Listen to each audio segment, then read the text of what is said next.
प्रिय बच्चों, जय हिंद। आज हम पाठ्यपुस्तक स्वाति कक्षा 12वीं विषय हिंदी विशिष्ट गद्य खंड हिंदी गद्य साहित्य का इतिहास इसका आज हम अध्ययन करेंगे। हिंदी गद्य साहित्य के इतिहास को अलग अलग खंडों में विभाजित किया गया, जिसमें गद्य साहित्य की विधाओं को लिया गया है कि इनका विकास क्रम किस तरह आगे बढ़ा। इस तरह से हम आज उसका अध्ययन करेंगे। आधुनिक युग गद्य साहित्य के विकास का युग है। वास्तव में गद्य वह वाक्यबद्ध विचारात्मक रचना है जिसमें हमारी चेष्टाएं, हमारे मनोभाव, हमारी कल्पनाएं और हमारी चिंतनशील मनः स्थितियां सुगमतापूर्वक व्यक्त की जा सकती है। यही कारण है कि आज गद्य साहित्य सशक्त अभिव्यक्ति के द्वारा विविध विधाओं के माध्यम से अत्यधिक लोकप्रियता प्राप्त करता जा रहा है। गद्य के इस आधुनिक स्वरूप के विकसित होने के पीछे उसके विकास की एक लंबी सतत प्रक्रिया है। हिंदी गद्य का आदि रूप हमें नाथ साहित्य में प्राप्त होता है। नाथों ने हठयोग तथा ब्रह्मज्ञान की व्याख्या ब्रज भाषा के गद्य रूप में की है। ब्रज भाषा में गद्य की परंपरा विट्ठलनाथ, गोकुलनाथ, नाभादास से होती हुई आधुनिक काल तक आई है। इस दृष्टि से भारतेंदु युग से पूर्व हिंदी गद्य के विकास को दो भागों में विभाजित किया गया है। पहला, प्रारंभिक काल। ब्रज भाषा के गद्य का प्रारंभिक रूप जैन ग्रंथों में मिलता है। हठयोग तथा ब्रह्मज्ञान से संबंध रखने वाली गोरखपंथी पुस्तकों में भी इसका रूप दिखाई पड़ता है। कृष्ण भक्ति से प्रभावित कुछ ग्रंथ इस युग में लिखे गए, जिनमें 84 वेश्याओं की वार्ता, 200 वेश्याओं की वार्ता आदि उल्लेखनीय हैं। नंबर दूसरा, विकास काल। खड़ी बोली के प्रयोग के साथ ही गद्य का विकास देखने को मिलता है। आधुनिक काल में खड़ी बोली में जो रचनाएं हुईं उनका सूत्रपात 19वीं सदी के प्रारंभ से होता है। खड़ी बोली की प्रारंभिक कृतियां के रूप में मुंशी सदा सुखलाल की सुखसागर, ईसा अल्लाह खां की रानी केतकी की कहानी, लल्लू लाल की प्रेम सागर और सदल मिश्र की नसीको तोप खान आदि महत्वपूर्ण एवं उल्लेखनीय हैं। साहित्य के क्षेत्र में भारतेंदु हरिश्चंद्र का आगमन एक महत्वपूर्ण घटना है। इनकी सबसे बड़ी देन है हिंदी को परिनिष्ठित रूप प्रदान करना। इस युग में सांस्कृतिक जागरण की एक लहर दौड़ चुकी थी। शिक्षित समाज में युगीन परिस्थितियां प्रभाव डाल रही थीं। इस समय भारतेंदु का एक मंडल तैयार हुआ। इसमें प्रताप नारायण मिश्र, बालकृष्ण भट्ट, चौधरी बद्री नारायण प्रेमघन, श्री जगमोहन सिंह आदि। भारतेंदु के बाद हिंदी गद्य को सुव्यवस्थित और व्याकरण सम्मत बनाने में आचार्य महावीर प्रसाद द्विवेदी का विशेष योगदान है। उन्होंने सरस्वती पत्रिका के माध्यम से भारतेंदु के कार्य को द्रुत गति से आगे बढ़ाया है। उनके समय तक हिंदी गद्य पूर्ण रूप से प्रतिष्ठित हो गया था। विभिन्न विधाओं में प्रोर रचना भी प्रारंभ हो गई थी। प्रिय बच्चों, अब हम गद्य की प्रमुख विधाओं का संक्षिप्त विवरण प्राप्त करेंगे। नाटक। नाटक एक ऐसी अभिनयपरक विधा है जिसमें संपूर्ण मानव जीवन का रोचक एवं कौतूहलपूर्ण वर्णन होता है। यह एक दृश्य काव्य है। इसका आनंद अभिनय देखकर लिया जाता है। 19वीं शताब्दी तक लिखे गए हिंदी नाटकों के दो रूप इस समय मिलते हैं, साहित्य और रंगमंचीय। आज उन सब नाटकों का मंचन हो रहा है जिन्हें साहित्य कहकर मंच से अलग किया गया था। हिंदी में रंगमंचीय नाटकों का आरंभ भारतेंदु हरिश्चंद्र से माना जाता है। भारतेंदु के साथ हिंदी नाट्य साहित्य की परंपरा आरंभ हो गई जो अब तक चली आ रही है। हिंदी नाटक साहित्य का काल विभाजन विद्वानों ने अनेक प्रकार से किया है, लेकिन सर्वमान्य रूप से निम्नलिखित विभाजन को स्वीकार किया गया है। पहला भारतेंदु काल, दूसरा संधि काल और तीसरा प्रसाद युग और चौथा वर्तमान युग। भारतेंदु काल, इस युग के नाटककारों में भारतेंदु का सर्वाधिक महत्वपूर्ण स्थान है। भारतेंदु ने देश प्रेम एवं समाज सुधार की भावना से प्रेरित होकर प्रभावशाली नाटक लिखे हैं। इस काल में नाटकों की रचना का मूल उद्देश्य मनोरंजन के साथ साथ जनमानस को जागृत करना और उसमें आत्मविश्वास भरना था।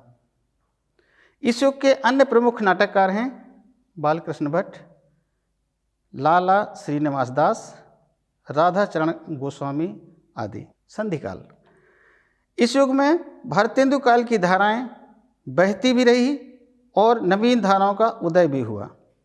बद्रीनारायण भट्ट प्राचीन परंपरा के प्रमुख थे। जयशंकर प्रसाद का आविर्भाव हो गया था। करुणालय इसी संधि काल में लिखा गया। बंगाली, अंग्रेजी, संस्कृत नाटकों के हिंदी अनुवाद भी इसी काल में हुए। प्रसाद युग, इसे हिंदी नाटक साहित्य का विकास युग भी कहा जाता है। प्रसाद का हिंदी नाटक साहित्य को सुदृढ़ बनाने में महत्वपूर्ण योगदान है। उनके अधिकांश नाटक ऐतिहासिक हैं तथा नाट्य विधान सर्वथा नूतन है। प्रसाद युग के नाटकों में समकालीन परिवेश का चित्रण किया गया है। तकनीकी दृष्टि से इस काल के नाटक और अधिक विकसित हुए। इस काल के नाटकों में ऐतिहासिक नाटकों की अधिकता रही। इतिहास और कल्पना के समन्वय से वर्तमान को नवीन दिशा प्रदान की गई। इस युग के प्रमुख नाटककार हैं दुर्गादत्त पांडे, वियोगी हरि, कौशिक, मिश्र बंधु, सुदर्शन आदि। वर्तमान युग, इसे प्रसाद उत्तर युग भी कहते हैं। इस युग में समस्याओं से संबंधित नाटक लिखे गए हैं। मध्यम वर्गीय दाम्पत्य जीवन की समस्याओं का चित्रण किया गया है। नए व पुराने जीवन मूल्यों के बीच संतुलन बनाए रखने का प्रयास करते हुए जीवन में विश्वास एवं आस्था बनाए रखने वाले नाटकों का भी सृजन किया गया है। स्वतंत्रता के पश्चात देश में सांस्कृतिक और कलात्मक नवजागरण तथा पुनरुत्थान की लहर आई। इसमें रंगमंच का भी नवोन्मेष हुआ और उसके व्यापक प्रसार के साथ साथ नाटक साहित्य की भी पहले से अधिक मांग और रचना हुई। नाट्य प्रदर्शन की विविध कलाओं का विकास हुआ। गीत नाट्य, रेडियो रूपक, प्रहसन आदि भी लिखे जाने लगे। रंगशालाएं बनी और दर्शक समाज अधिक संगठित हुआ। इस युग के प्रमुख नाटककार हैं सेठ गोविंददास, चतुरसेन शास्त्री, किशोरीदास वाजपेयी, गोविंद बल्लभ पंत आदि।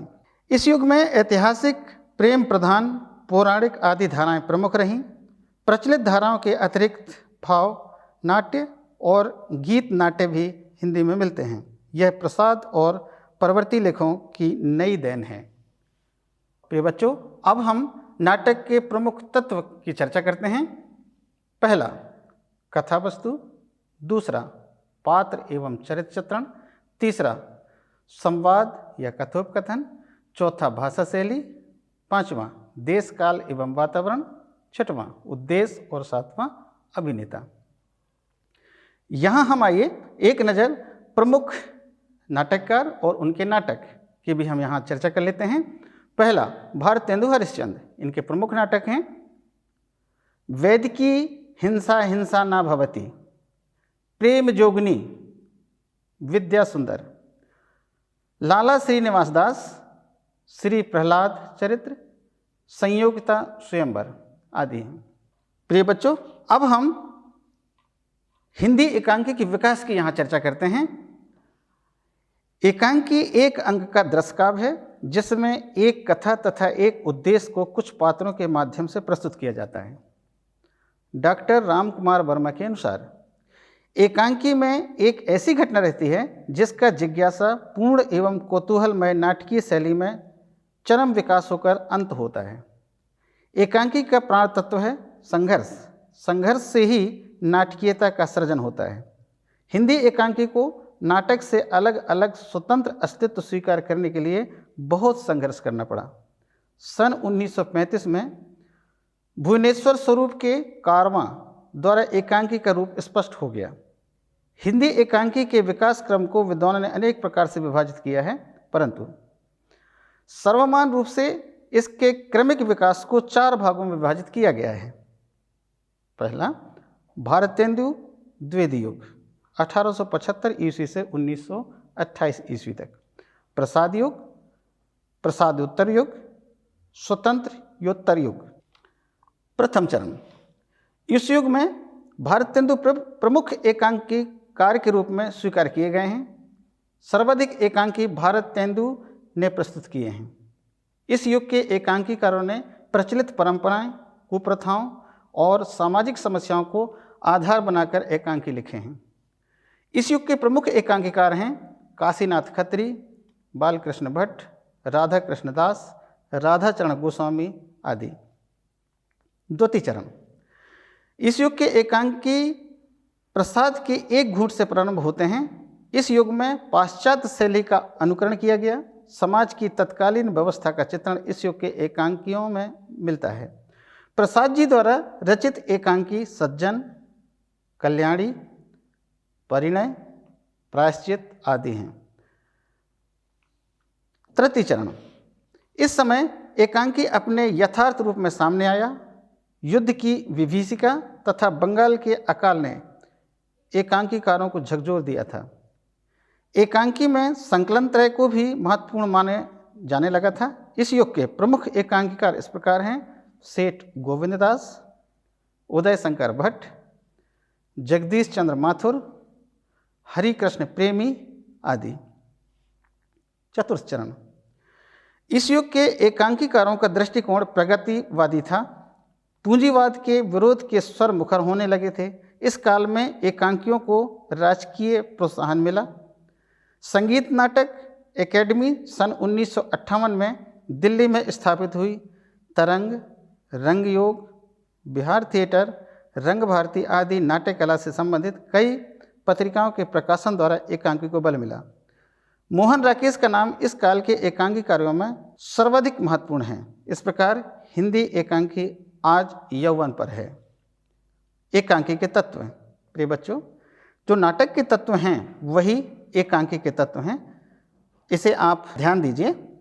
प्रमुख एकांकीकार और उनकी एकांकी: राधाचरण गोस्वामी, भारत माता अमर सिंह राठौर, जयशंकर प्रसाद एक घूंट, सेठ गोविंददास, सप्तरश्मि, अष्टदल, नवरंग आदि। बच्चों, आइए अब इसके पश्चात हम उपन्यास की ओर चलते हैं। उपन्यास का उद्भव एवं विकास, इसको भी हम यहाँ समझने का प्रयास करते हैं। उपन्यास शब्द का अर्थ है सामने रखना। डॉक्टर भागीरथ मित्र के अनुसार युग की गतिशील पृष्ठभूमि पर सहज शैली में स्वाभाविक जीवन की एक पूर्ण झांकी प्रस्तुत करने वाला गद्य उपन्यास कहलाता है। उपन्यास मानव जीवन का समग्र चित्रण है। इसमें कई प्रासंगिक कथाएं तथा घटनाओं का वर्णन रहता है। हिंदी उपन्यास का जन्म एवं विकास काल आधुनिक काल है। हिंदी के सर्वप्रथम उपन्यास भारतेंदु काल में लिखे गए। हिंदी उपन्यास के विकास को हम 4 कालों में विभक्त कर सकते हैं। पहला, प्रथम अवस्था 1850 ईस्वी से 1900 ईस्वी तक। कुछ आलोचक ईसा अल्लाह खां द्वारा लिखित रानी केतकी की कहानी को हिंदी का सर्वप्रथम लघु उपन्यास मानते हैं। आचार्य रामचंद्र शुक्ल ने श्रीनिवास दत्त कृत परीक्षा गुरु को हिंदी का प्रथम उपन्यास माना है। इस काल में कई उपन्यासों का अनुवाद भी हुआ। इस समय पाठकों में ऐतिहासिक एवं सामाजिक उपन्यासों के प्रति रुचि उत्पन्न होने लगी थी। द्वितीय अवस्था सन 1900 ईस्वी से 1915 ईस्वी तक। इस युग में मौलिक उपन्यास लिखने वालों में देवकीनंदन खत्री का नाम अत्यंत महत्वपूर्ण है। उनके चंद्रकांता संतति, नरेंद्र मोहिनी और भूतनाथ आदि प्रसिद्ध हैं। इनमें अयारी तिलस्मी घटनाओं का समावेश है। राधा कृष्णदास ने तरुण तपस्विनी तथा रजिया बेगम, हरियोध ने ठेठ हिंदी का ठाठ और हिंदी का रहस्य तथा आदर्श दंपत्ति उपन्यासों की रचना की। ब्रजनंदन सहाय ने राधाकांत और सौंदर्य उपासक उपन्यास लिखे। तृतीय अवस्था 1915 ईस्वी से 1936 ईस्वी तक। इस युग में उच्च कोटि के उपन्यासों की रचना हुई। परवर्ती काल के उपन्यासों से प्राप्त एआरी, तिलिस्म, चमत्कार, प्रेम, धार्मिक उपदेशों का अब कोई महत्व नहीं रह गया था। प्रेमचंद इस युग के अग्रदूत तथा उपन्यास सम्राट थे। उन्होंने आदर्श और यथार्थ का सुंदर सम्मिश्रण किया। सेवा सदन, प्रेमाश्रम, रंगभूमि, गबन, कर्मभूमि एवं गोदान आदि उनके प्रसिद्ध उपन्यास हैं। प्रेमचंद के अतिरिक्त इस युग के प्रमुख उपन्यासकार प्रताप नारायण श्रीवास्तव, भगवती चरण वर्मा, चतुरसेन शास्त्री, जैनेन्द्र पांडे आदि प्रमुख हैं। चतुर्थ अवस्था सन 1936 ईस्वी से अब तक। इस युग में मार्क्स के भौतिकवाद तथा फ्रायड के मनोविश्लेषण का विशेष प्रभाव पड़ा। इस युग के उपन्यासों में प्रगतिवादी विचारधारा का स्पष्ट प्रभाव परिलक्षित है। इस युग में यशपाल के दादा कामरेड, झूठा सच और दिव्या, राहुल सांकृत्यायन के बोलगा से गंगा जैसे महत्वपूर्ण उपन्यासों की रचना हुई। अमृतलाल नागर, नागार्जुन, रांगे राघव, उपेंद्र नाथ अस्क आदि प्रमुख हैं। उपन्यास के तत्व हैं। उपन्यास के तत्व, प्रिय बच्चों यहाँ ध्यान दीजिए, नाटक में 7 तत्व होते हैं, उपन्यास में 6। इसमें अभिनेता नहीं होता है, तो आप किसी एक की तत्व याद करेंगे तो आपको सभी तत्व याद हो जाएंगे। शैली की दृष्टि से उपन्यास के भेद आत्म कथात्मक शैली, कथात्मक शैली, पत्र शैली, डायरी शैली आदि हैं। अध्ययन की सुविधा की दृष्टि से उपन्यास के भेद। मनोवैज्ञानिक उपन्यास, इसके प्रमुख लेखक हैं जैनेन्द्र कुमार अज्ञे और इनके उपन्यास हैं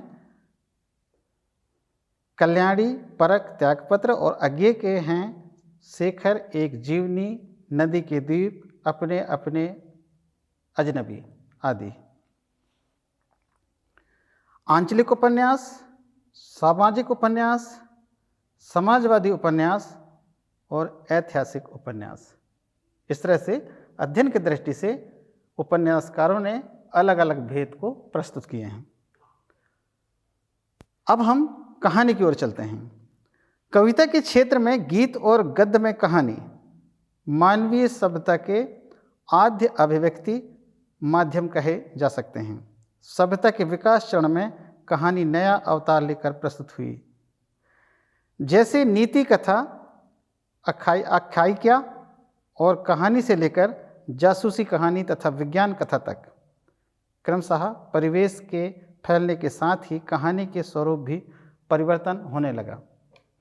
प्रेमचंद के अनुसार गल्फ कहानी एक ऐसी रचना है जिसमें जीवन के किसी एक अंग या मनोभाव को प्रदर्शित करना ही कहानीकार का उद्देश्य होता है। सुविधा की दृष्टि से हम कहानी की विकास यात्रा को 4 भागों में बांट सकते हैं।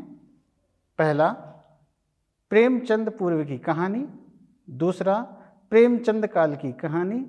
तीसरा, प्रेमचंदोत्तर कहानी। और चौथा, नई कहानी। प्रेमचंद पूर्व की कहानी हिंदी की सर्वप्रथम कहानी का आविर्भाव काल सन 1900 ईस्वी के आसपास है। आर्य समाज के प्रचार प्रसार ने हिंदी कहानीकारों को प्रभावित किया। रविंद्रनाथ टैगोर की भावात्मकता एवं लोक कहानियों में सिंहासन 32 तथा बेताल 25 से भी कथाकार प्रभावित दिखाई पड़ते हैं।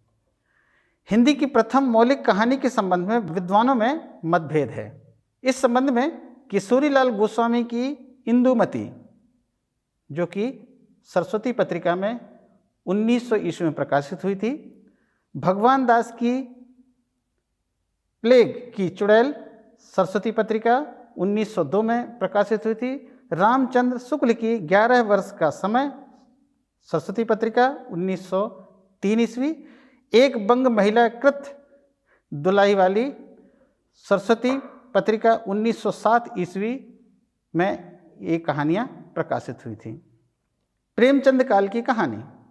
हिंदी कहानी का विकास प्रेमचंद काल में हुआ। इसके पूर्व की कहानी अपरिपक्व थी। यह शिल्प की दृष्टि से लोक कथा के अधिक समीप थी। कथानक घटना प्रधान थे। प्रेमचंद काल में इन कमियों को दूर करने के प्रयास किए गए हैं। इस काल में ऐतिहासिक, सामाजिक, नैतिक, सांस्कृतिक, चारित्रिक आदि सभी विषयों पर कहानियाँ लिखी गई हैं। प्रेमचंद ने हिंदी में लगभग 300 कहानियाँ लिखी हैं जो मानसरोवर के 8 खंडों में प्रकाशित हैं। बच्चों, यहाँ पर ध्यान दीजिए, इस तरह से महत्वपूर्ण अनुच्छेद या महत्वपूर्ण वाक्य हमारे सामने आते हैं, उन्हें आप रेखांकित कर लें। अपने साथ कलम और कापी लेकर के भी अवश्य बैठें ताकि आप महत्वपूर्ण अनुच्छेदों को रेखांकित कर लें। इससे आपको याद करने में सुविधा होगी और आप बेहतर तरीके से परीक्षा में भी प्रदर्शन कर सकते हैं। चंद्रधर शर्मा गुलेरी इस युग के प्रमुख कहानीकार हैं। उनकी पहली कहानी सुखमय जीवन 1911 में भारत चित्र पत्रिका में प्रकाशित हुई। बुद्धू का कांटा तथा उसने कहा था सरस्वती पत्रिका में प्रकाशित हुई। उसने कहा था ने कहानी के शिल्प विधान की काया पलट दी थी। यह कहानी संवेदना तथा यथार्थ का केंद्र बन गई थी। इस युग के अगले यशस्वी कहानीकार जयशंकर प्रसाद हैं। इन्होंने हिंदी को नई गति, शिल्प एवं शक्ति प्रदान की। प्रसाद जी ने लगभग 69 कहानियाँ लिखी जो छाया, प्रतिध्वनि, आकाशदीप, आंधी तथा इंद्रजाल में प्रकाशित हुई। इस युग के अन्य प्रमुख कहानीकारों में विश्वंभरनाथ जिज्जा, G.P. श्रीवास्तव, राजा राधिका रमण, विश्वंभरनाथ शर्मा कौशिक, ज्वाला दत्त शर्मा, सुदर्शन आदि प्रमुख हैं। प्रेमचंदोत्तर कहानी। इस काल में कहानी का चतुर्दिक विकास हुआ। उसे नया रूप रंग प्राप्त हुआ। इस पर पड़े पश्चिमी प्रभाव को 4 भागों में बांटा जा सकता है: रूसी, फ्रांसीसी, अमेरिकी और अंग्रेजी। इस युग के प्रमुख कहानीकार हैं अज्ञे, इलाचंद जोशी, उपेंद्रनाथ अस्क, भगवती चरण शर्मा, भगवती चरण वर्मा आदि। नई कहानी। नई कहानी शब्द का प्रयोग सबसे पहले दिसंबर 1957 में संपन्न साहित्यकार सम्मेलन में किया गया। सन 1962 में कहानी के परिसंवाद में कहानी के नए रूप पर भी चर्चा हुई। तभी से यह शब्द प्रचलित हो गया। नई कहानी के इस दौर के प्रमुख कहानीकारों में मोहन राकेश, कमलेश्वर, राजेंद्र यादव, निर्मल वर्मा आदि उल्लेखनीय हैं। इसके बाद कहानीकारों में दूधनाथ सिंह, काशीनाथ सिंह, रविंद्र कालिया, ममता कालिया आदि का नाम प्रमुख है। आंचलिक कहानी। अंचल का अर्थ है जनपद, जहाँ किसी क्षेत्र विशेष को केंद्र मानकर रचना की जाए। वहाँ के रहन सहन, रीति रिवाज, व्यवहार, गुणदोष, वेशभूषा, सामाजिक जीवन आदि के विस्तृत वर्णन के साथ स्थानीय बोलियों का प्रभाव हो, उस रचना को आंचलिक कहते हैं। इस धारा के प्रमुख रचनाकार हैं फणीश्वर नाथ रेणु, रांगे राघव, शिवप्रसाद सिंह, धर्मवीर भारतीय आदि प्रमुख हैं। अकहानी। अकहानी के उद्भव के संबंध में डॉक्टर रामदरस मिश्र ने अपने सुप्रसिद्ध ग्रंथ हिंदी कहानी अंतरंग पहचान में महत्वपूर्ण संकेत दिए हैं। अकहानी को यदि आंदोलन के रूप में न लें तो हम पाएंगे कि यह कहानी संरचना में नई कहानी का सहज विकास है। इसके अनुसार नई कहानी ने 7वें दशक में यही मोड़ लिया था। इस युग के प्रमुख कहानीकार हैं कृष्ण बलदेव वेद, रमेश बख्शी, गिरिराज किशोर, दूधनाथ सिंह, रविंद्र कालिया आदि। प्रिय बच्चों, समय सीमा का बंधन होता है, इसलिए शेष हम भाग 2 में अध्ययन करेंगे। एक बार पुनः अभिवादन करते हैं। जय हिंद।